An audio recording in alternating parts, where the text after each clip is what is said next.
Panel inspection system. Inspection code అంశము నుండి GOT 88 ప్రశ్నాపత్రంలో ప్రశ్నలు ఎక్కువగా వస్తూ ఉంటాయి. ఇన్స్పెక్షన్ కోడ్లో ప్యానల్ ఇన్స్పెక్షన్ సిస్టమ్ గురించి ముఖ్యంగా ప్రశ్నలు అప్పుడప్పుడు అడుగుతూ ఉన్నారు.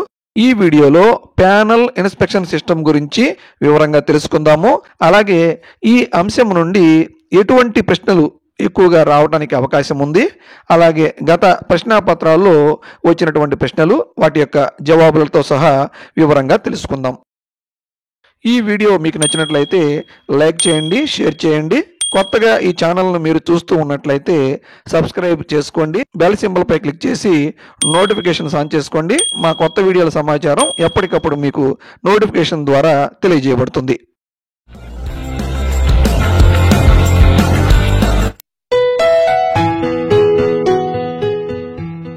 The Andhra Pradesh educational institution rules 1988ను GOMS నెంబర్ 32 తేదీ 2/2/1988 ద్వారా జారీ చేశారు. ఈ రూల్స్ అనేవి ఎడ్యుకేషనల్ ఇన్స్టిట్యూషన్స్కు సంబంధించిన ఇన్స్పెక్షన్స్ అండ్ విజిట్స్కి సంబంధించిన ముఖ్యమైన అంశాలను తెలియజేస్తాయి. ప్యానల్ ఇన్స్పెక్షన్ సిస్టమ్ గురించి ఏపీ ఎడ్యుకేషనల్ ఇన్స్టిట్యూషన్ రూల్స్ 1988లోని రూల్ నెంబర్ 30లో తెలియజేయడం జరిగింది. హై స్కూల్స్, జూనియర్ కాలేజెస్తో పాటు అటాచ్ కాబడినటువంటి హై స్కూల్స్ని ఇన్స్పెక్ట్ చేయడానికి ప్యానల్ ఇన్స్పెక్షన్ సిస్టమ్ను ఏర్పాటు చేశారు. ఇన్స్పెక్షన్ ప్యానల్ని డిస్ట్రిక్ట్ ఎడ్యుకేషనల్ ఆఫీసర్ లేదా డిప్యూటీ ఎడ్యుకేషనల్ ఆఫీసర్ లేదా పంచాయత్ ఎడ్యుకేషనల్ ఆఫీసర్స్ ఏర్పాటు చేసే అధికారాన్ని కలిగి ఉంటారు. Main aim of inspection panel. ఈ ఇన్స్పెక్షన్ ప్యానల్ యొక్క ముఖ్యమైన ఎయిమ్ ఏంటంటే అకాడమిక్ సూపర్విజన్ చేయటం, అలాగే టీచర్స్కి గైడెన్స్ ఇవ్వడం. Inspection panel members. ఇన్స్పెక్షన్ ప్యానల్లో ఇన్స్పెక్టింగ్ ఆఫీసర్స్తో పాటు 5 మెంబర్స్ సెలెక్ట్ చేయబడతారు.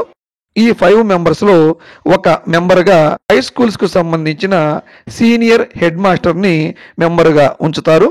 మిగిలిన 4 మెంబర్స్ని సబ్జెక్టు టీచర్స్ నుంచి సెలెక్ట్ చేస్తారు. ఇన్స్పెక్షన్ ప్యానల్లో ఎంపిక కాబడే 4 మెంబర్స్ కూడా కనీసం 10 సంవత్సరాల సబ్జెక్ట్ టీచింగ్ ఎక్స్పీరియన్స్ను కలిగి ఉన్న వారిని మాత్రమే సెలెక్ట్ చేస్తారు. ఈ 5 మెంబర్స్ను కూడా డిఈఓ లేదా డిప్యూటీ ఎడ్యుకేషనల్ ఆఫీసర్ లేదా పంచాయత్ ఎడ్యుకేషనల్ ఆఫీసర్ గారే సెలెక్ట్ చేస్తారు. ఇన్స్పెక్షన్ హై స్కూల్ స్ట్రెంగ్త్ను బట్టి 1 లేదా 2 రోజుల్లో కంప్లీట్ చేయటం జరుగుతుంది. ఇన్స్పెక్షన్ ప్యానల్లోని మెంబర్స్కి టీఏ మరియు డిఏ కూడా చెల్లించబడతాయి. ఇన్స్పెక్షన్ ప్యానల్లోని 5 మెంబర్స్ కూడా ఇన్స్పెక్షన్ పూర్తి కాగానే ఇన్స్పెక్షన్కు సంబంధించినటువంటి పూర్తి సమాచారంతో వారు రిపోర్ట్స్ని ఇన్స్పెక్టింగ్ ఆఫీసర్స్కి అందజేస్తారు. అన్ని రకాల సమాచారాన్ని పరిశీలించిన తర్వాత ఇన్స్పెక్టింగ్ ఆఫీసరు ఆ స్కూల్కి గ్రేడింగ్ ఇస్తారు. సాధారణంగా గ్రేడ్స్లో A, B, C మరియు D అనే గ్రేడ్స్ ఉంటాయి. ఇన్స్పెక్షన్ పూర్తి కాగానే ఇన్స్పెక్టింగ్ ఆఫీసరు స్టాఫ్ లేదా ఇన్స్పెక్షన్ కాన్ఫరెన్స్ను నిర్వహిస్తారు.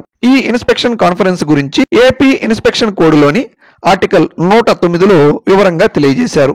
ఇన్స్పెక్షన్ కాన్ఫరెన్స్లో ఆ స్కూల్ యొక్క HM, staff, inspecting officers, panel members పాల్గొంటారు.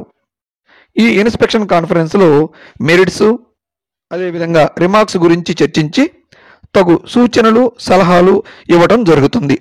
ప్యానల్ ఇన్స్పెక్షన్ సిస్టమ్ అనే సబ్ టాపిక్ నుండి ప్రీవియస్ ప్రశ్నాపత్రాల్లో వచ్చిన ప్రశ్నలు, అలాగే పరీక్షలలో అడగటానికి అవకాశం ఉన్నటువంటి ప్రశ్నల గురించి వాటి జవాబులతో సహా ఇప్పుడు తెలుసుకుందాం.